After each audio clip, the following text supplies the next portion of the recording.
Yes sir. Okay, good morning. चलिए, जैसे कि हमारा चल रहा था कैपिटल गेन। कैपिटल गेन आज हम खत्म कर देंगे।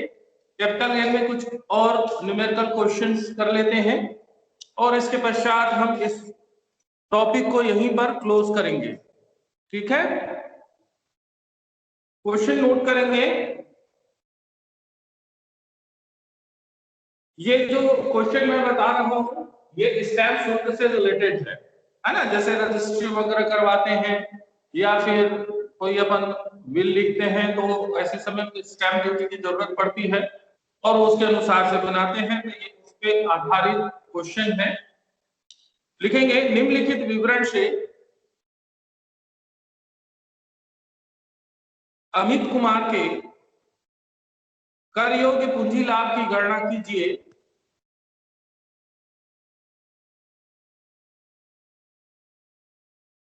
From the following information, compute Mr. Amit Kumar taxable capital gain. First point,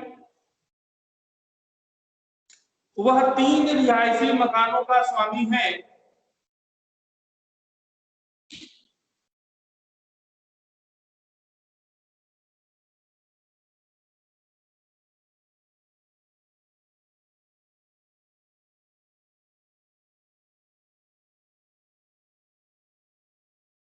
इनमें से एक मकान उसने 1 सितंबर 2019 को 10 लाख रुपए में बेचा।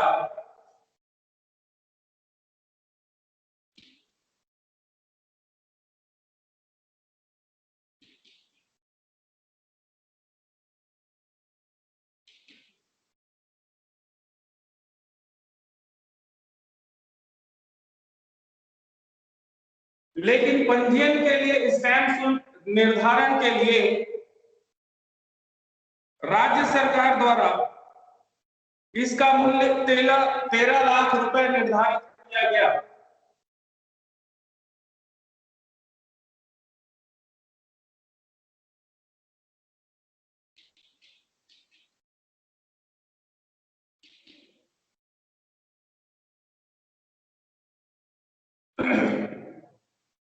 विक्रय पर दलाली, विज्ञापन आदि पर 50,000 रुपए व्यय।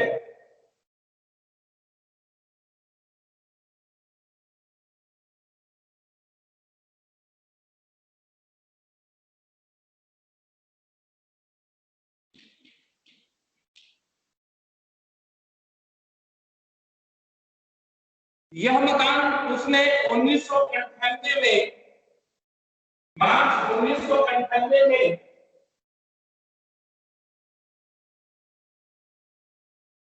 2,60,000 रुपए में क्रय किया।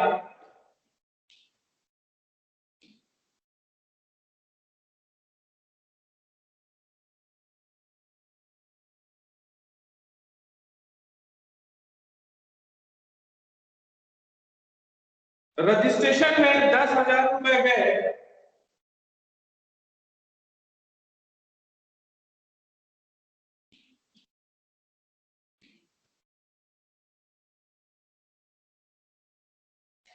एवं सुधार पर 3,500 रुपए व्यय।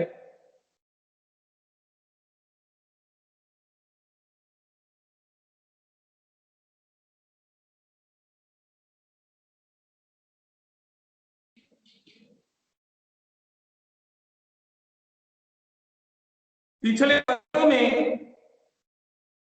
मकान की चालू मरम्मत, ऋण पर ब्याज एवं बीमा प्रीमियम पर 80,000 रुपए व्यय।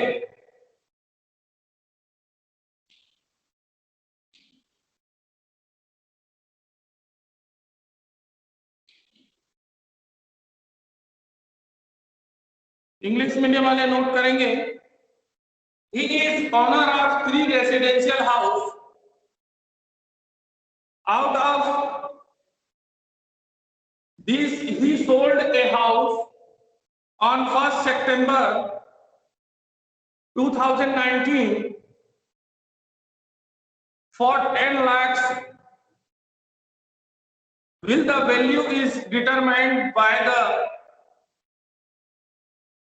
State government of state is purpose 3 lakh rupees, 30 lakh rupees, 13 lakh 50,000 rupees were spent on brokerage and advertisement to sell the house.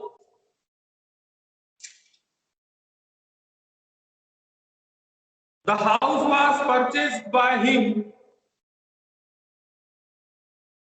in March 1998 for 2,60,000 rupees, paid 10,000 rupees registration charges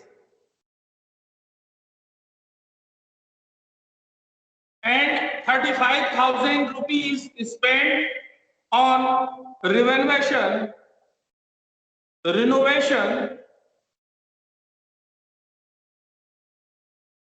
80,000 rupees were spent by him for repair. Interest on loan and insurance premium of the house in past year.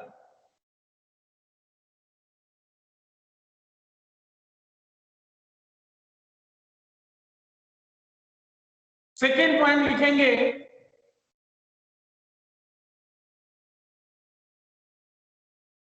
ये first point के अंतर्गत है। Second point लिखेंगे, उसने जून 2003 में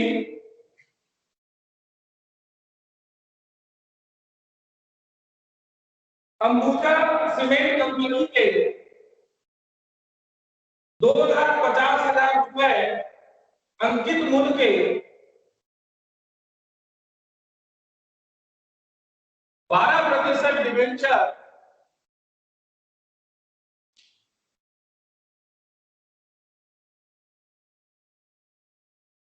सूचीबद्ध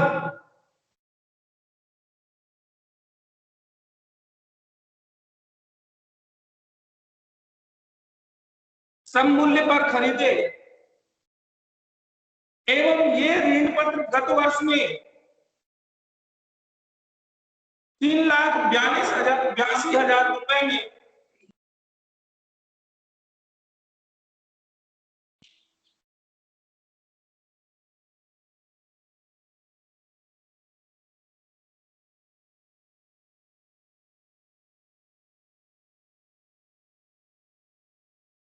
बेच दिए।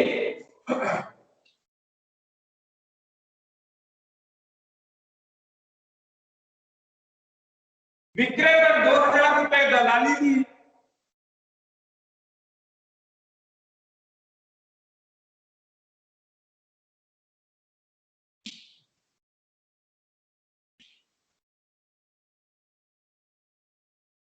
दो 2019 में ऋण पत्रों पर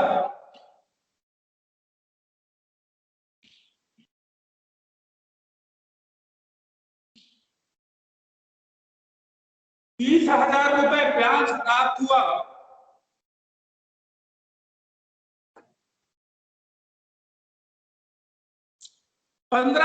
दिसंबर 2019 को उसने ग्रामीण विद्युतीकरण निगम लिमिटेड द्वारा निर्गमित बॉन्ड में 1 लाख रुपए विनियोजित किए।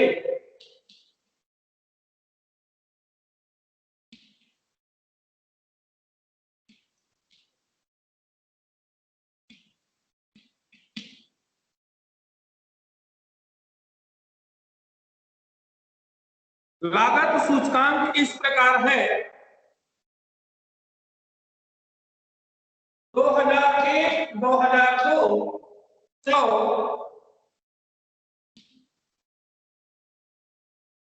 2003 4, 109,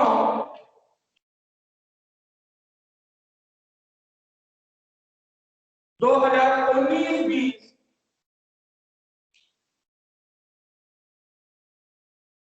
289।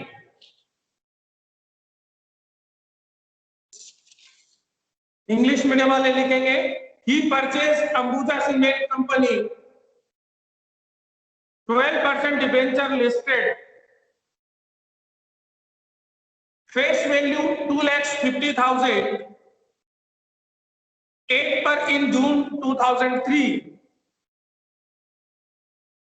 Thus debenture was sold for 3,82,000 rupees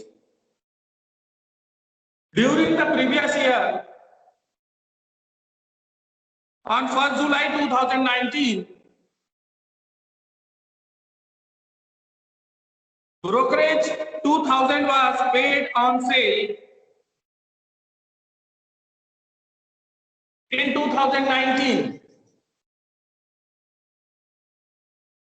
He received interest 30,000 rupees on the debenture on December 15, 2019. He invested 1 lakh rupees in bonds issued by Rural Electrification Corporation Limited. Cost inflation index 2001 to 100, 2003 4 109 and 2019-20 289. इस question में यह है कि यद्यपि मकान 10 लाख रुपए में बेचा गया है, लेकिन स्टैंप शुल्क निर्धारण के लिए राज्य सरकार इसका जो मूल्यांकन करता है वो 13 लाख रुपए में किया है। ठीक है, इसलिए इसमें under section 50C, under section 50C, ठीक है, ये लागू होता है और इसके अनुसार से विक्रय प्रतिफल यानी कि सेल्स रिप्रेजेंटेटिव जो है ये 30 लाख इसको हम लेंगे ये स्टैंप के अनुसार से। ठीक है ना, इसमें जो पॉइंट है वो आपको ध्यान में रखना होगा कि मकान की चालू मरम्मत, ऋण और ब्याज प्रीमियम ये प्राप्त करने की जो लागत है कास्ट ऑफ लिक्विडेशन इसमें शामिल नहीं होगा। दूसरा यह है कि दूसरे पॉइंट में अंबुजा सीमेंट का उसने किया, अंबुजा सीमेंट में जो है लिस्टेड है डिबेंचर जो कि दीर्घकालीन है, लॉन्ग टर्म है, लेकिन इसमें इसकी जो इंडेक्स कॉस्ट है सूचकांक लागत ये यहां पर ज्ञात करने की आवश्यकता नहीं है, क्योंकि ऋण पत्र प्रतिभूति बॉन्ड की जो सूचकांक लागत है ये ज्ञात नहीं की जाती, यानी इसकी कैलकुलेशन नहीं किया जाता, चाहे वो लॉन्ग टर्मर हो या शॉर्ट टर्मर हो, ये आपको यहाँ पर ध्यान रखना होगा। दूसरी बात यह है कि यदि कोई भी जो लॉन्ग टर्म कैपिटल गेन है जो 6 माह के अंतर्गत ग्रामीण विद्युतीकरण निगम लिमिटेड द्वारा जारी जो बॉन्ड है इसमें यदि विनियोजित किया जाता है तो विनियोग की राशि ऐसे पूंजी लाभ से कर मुक्त होता है।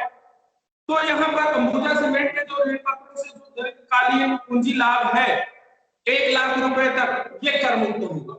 अब इसके आधार पर हम कैपिटल गेन जो है वो निकालेंगे। ठीक है,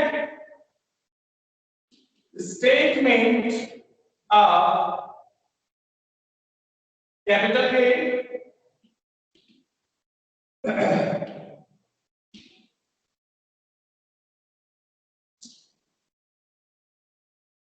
ओके। सबसे पहले हम लेते हैं हाउस का जो पहला पॉइंट है, पहला पॉइंट और दूसरा पॉइंट। तो पहले पॉइंट को हम लेते हैं, पहले पॉइंट में लॉन्ग टर्म कैपिटल गेन है ना, तो यहाँ पर सेल्स कंसिडरेशन जो है sales consideration as per stamp duty ठीक है, ये कितना है, 13 लाख रुपए का है। इस पर स्टैंप ड्यूटी के हिसाब से लेंगे, जो कि मैंने अभी आपको बताया अंडर सेक्शन 50C के अंतर्गत। ठीक है, इसमें माइनस करेंगे सेलिंग और ब्रोकरेज। यहां पर सेलिंग और ब्रोकरेज देंगे कितना रुपए है, 50,000 रुपीज है। 50,000 माइनस कर दीजिए, ये हो जाएगा 12,50,000 रुपए। ठीक है, ये नेट ट्रांसैक्शन आ गया आपका। ठीक है, अब इसमें माइनस करेंगे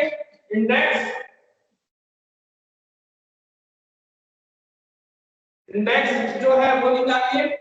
तो ये कास्ट ऑफ इम्प्रूवमेंट एक्सपेंसेस जो है आपके कितना लाख रुपए दिया हुआ है, देखिए 2,60,000 रुपए 98 में। ठीक है, 2,60,000 रुपए है, रजिस्ट्री में 10,000 रुपए है और रेनोवेशन में है 35,000 रुपए और अदर्स जो है वो 80,000 रुपए है।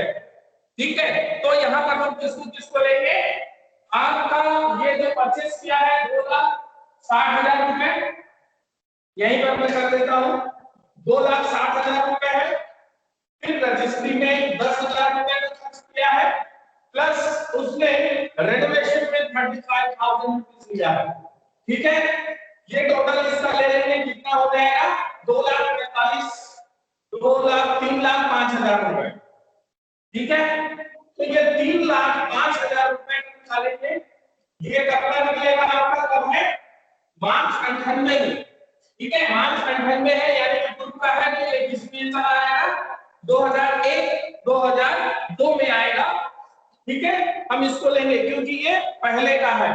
तो यहाँ पर क्या हो जाएगा, करेंट है 29 और आधार क्या हो जाएगा, बेस आपका 100 हो जाएगा। इसके आधार पर आप निकालिए कितना निकलता है, 8,81,500, सॉरी 450। ठीक है, ये माइनस कर दीजिए, कितना आता है देखिए, 3,68,550, ये आपका आ गया। ठीक, अब आ जाए आप सेकंड, ये तो हो गया फर्स्ट, ये वाला जो हो गया आपका हाउस का। अब सेकंड में आएंगे अंबुजा सीमेंट का। अंबुजा सीमेंट जो कि मेन मतलब है लिस्टेड डिबेंचर,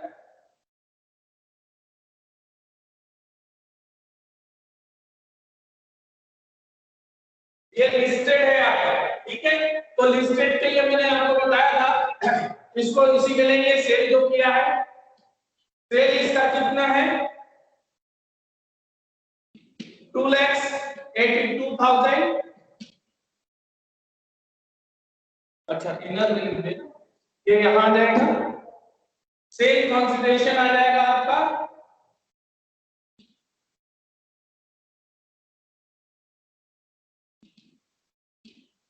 3,82,000 माइनस कर देंगे, इसमें ब्रोकरेज दिया हुआ है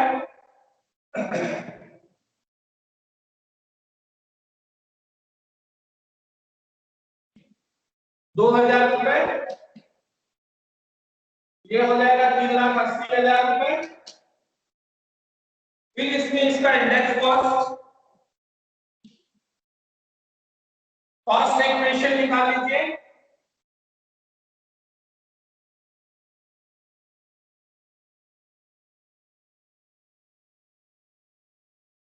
कॉस्ट इक्वेशन में जो है वो नहीं निकलेगा। कॉस्ट इक्वेशन जैसे कि हमने बात किया था, तो ये जो 12% डिबेंचर है जुलाई 2003 में, ये सारा पैसा वही हो जाएगा इसमें, जो कि मैंने आपको, यदि इसके लिए मैंने कहा था कि अंबुजा सीमेंट का जो है सूचीबद्ध ऋण पत्र दीर्घकालीन के लिए है, लेकिन इसकी सूचकांक लागत जो है वो इंडेक्स कॉस्ट इसमें ज्ञात नहीं किया जाएगा। अर्थात ये जून 2003 का जो है 2,50,000 उसी को ले लिया जाएगा, 2,50,000 रुपए। इंडेक्स में इसको निकालने की आपको आवश्यकता नहीं है। No need for indexing over long term ठीक है, इसके लिए मैंने आपको जो नोट बताया वो ध्यान में रखना होगा। अंबुजा सीमेंट के सूचीबद्ध ऋण पत्र दीर्घकालिक हैं, लेकिन इनकी सूचकांक लागत इंडेक्स कॉस्ट कैलकुलेट नहीं की जाएगी, क्योंकि जो आपके डिबेंचर है, सिक्योरिटीज है, बॉन्ड्स है, इसकी इंडेक्स कॉस्ट कैलकुलेशन नहीं किया जाता, चाहे ये आपके लॉन्ग टर्म हो या शॉर्ट टर्म हो। तो ऐसी स्थिति में हमने जिस समय में वो परचेस किया था उस समय का हमने ले लिया। अब इसको माइनस आप करते हैं तो कितना आ जाएगा, इसमें 3,80,000 में 2,50,000 गया, कितना आ गया, 1,30,000 रुपए। ठीक है, 1,30,000 रुपए। अब इसमें माइनस कर देंगे आप इन्वेस्टमेंट। इन्वेस्टमेंट किया है वो, ठीक है, इन्वेस्टमेंट कितना किया है, 1,00,000 रुपए का, जो कि उसको छूट मिलेगा अंडर सेक्शन 54 EC के अंतर्गत। इन्वेस्टमेंट, ठीक है, ये अंडर सेक्शन 54 EC के अंतर्गत इसको मिलेगा कितना, 1,00,000 रुपए का।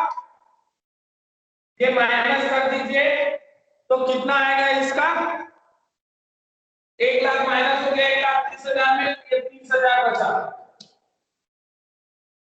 ठीक है, अब 3,68,550 में 30,000 रुपए आपका क्या हो गया, प्लस हो गया ये।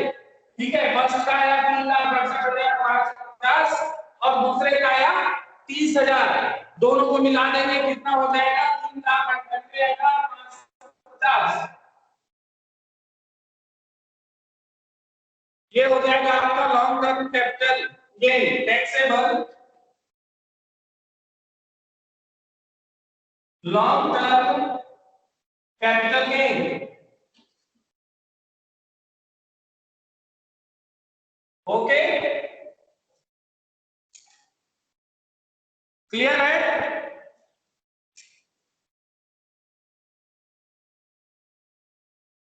क्लियर है आप लोगों को?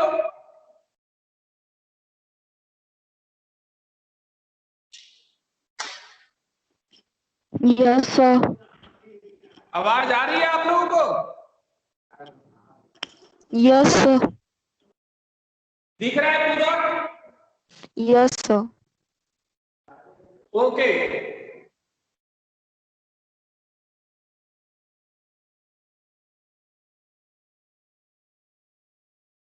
तो लगभग कैपिटल गेन में सारे क्वेश्चंस आपके हो गए हैं। और क्वेश्चंस यदि सॉल्व करने हैं तो बताइए, तो मैं एक आध क्वेश्चन और करा देता हूं आपको।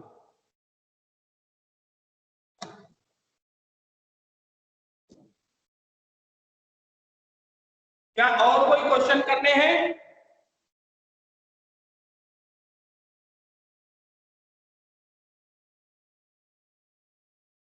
बताएं, Satish Kumar.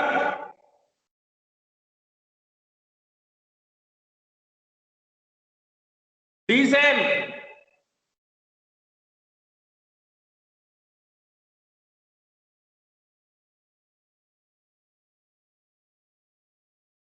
Please reply me.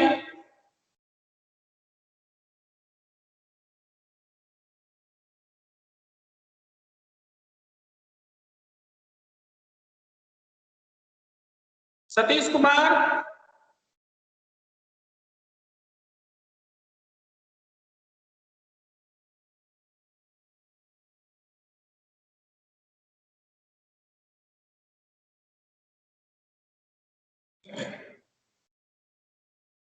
Satish Kumar,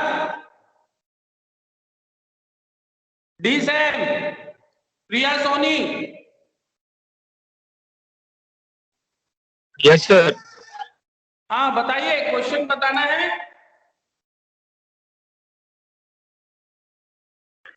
sir वो 54F 54 EC, F नहीं है, EC 54 EC के अंतर्गत छूट है उसको। ठीक है, यदि कोई दीर्घकालीन पूंजी लाभ जो है 6 माह के अंदर ग्रामीण विद्युतीकरण निगम लिमिटेड द्वारा जारी बांड में यदि विनियोजित किया जाता है तो विनियोग की गई राशि तक ऐसी पूंजी लाभ कर मुक्त होगी अंडर सेक्शन 54 के अंतर्गत। इसलिए अंबुजा सीमेंट जो है ऋण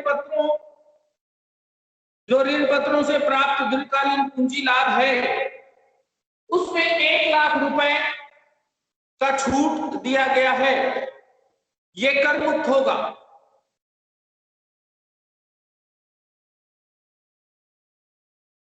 दूसरा जो मुख्य बात था जिसमें कि रेसिडेंस के लिए हमने किया था, तो रेसिडेंस में आपको ध्यान रखना है कि मकान जो है वो 10 लाख रुपए का था, 10 लाख रुपए में सेल किया था, ठीक है, लेकिन स्टैंप शुल्क जो निर्धारण के लिए राज्य सरकार द्वारा उसका मूल्यांकन जो किया गया था वो 13 लाख रुपए था और इसलिए इसमें धारा 50C के अनुसार से उसमें विक्रय प्रतिफल को हमने 13 लाख रुपए लिया। सेल्स कॉन्सिडरेशन जो है वो 13 लाख रुपीज होगा। चूंकि मकान की चालू मरम्मत, ऋण पर ब्याज, बीमा प्रीमियम, ये प्राप्त करने की लागत जो है कॉस्ट ऑफ इक्वेशंस इसमें शामिल नहीं होंगे। Okay,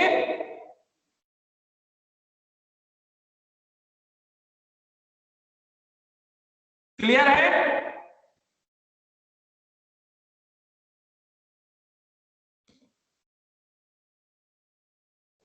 yes sir.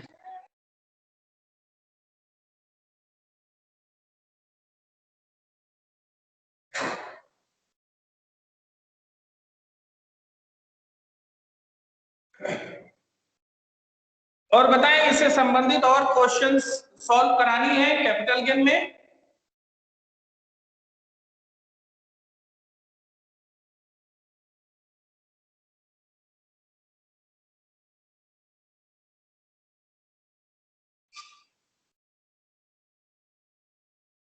बताएं फिर वैसे हम इसमें आपस चलते हैं। उपासना साहू, प्रिया सोनी, डी सैम, सतीश कुमार,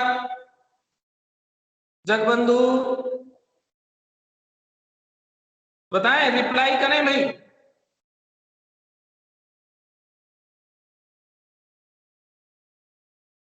किसी को कुछ पूछना है?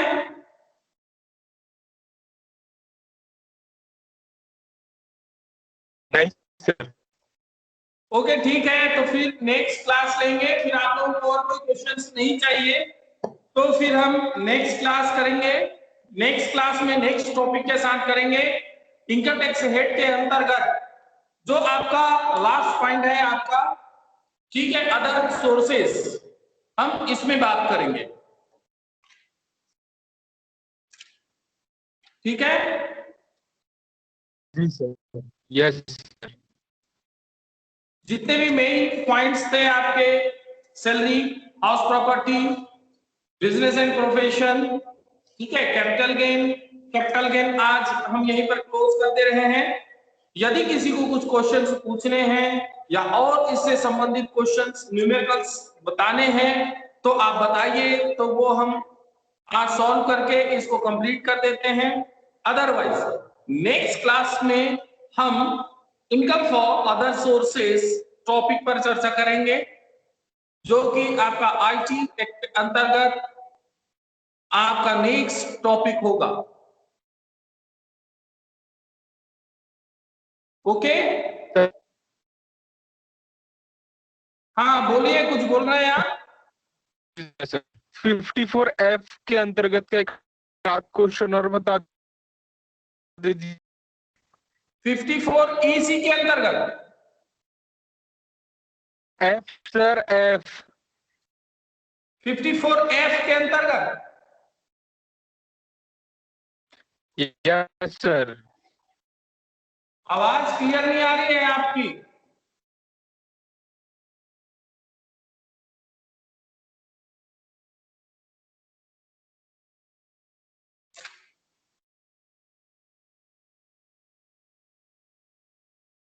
54F में क्या है बताइए?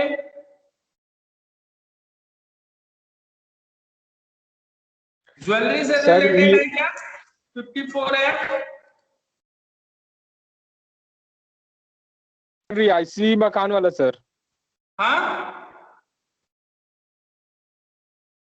रिहायशी मकान वाला सर। आवाज क्लियर नहीं आ रही है बेटा, थोड़ा बताओ।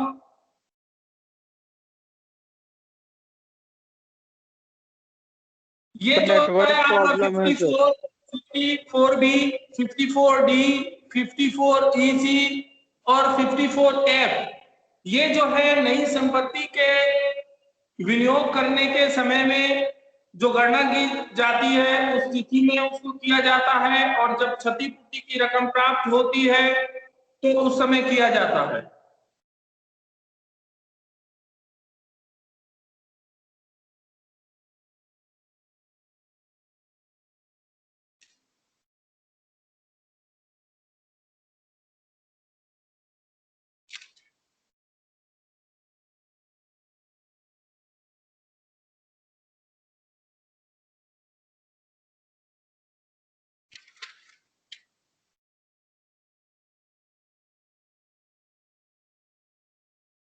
ओके,